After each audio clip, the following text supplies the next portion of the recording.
Welcome. In this video, I'll show you how to create a Telegram account with just your email. All right. Is it possible though?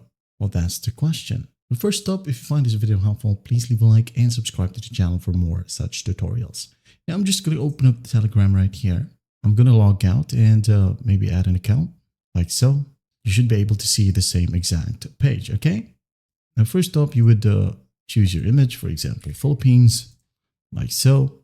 And as you can see here, it will need our phone number. But the question here is, do you really need to put your real number in here or your main phone number?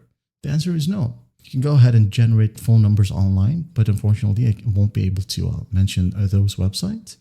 Just go ahead and look it up on your browser, okay? For example, you are currently in the Philippines, just go ahead and type in Philippine phone number generator, or maybe US number generator, just like that, okay?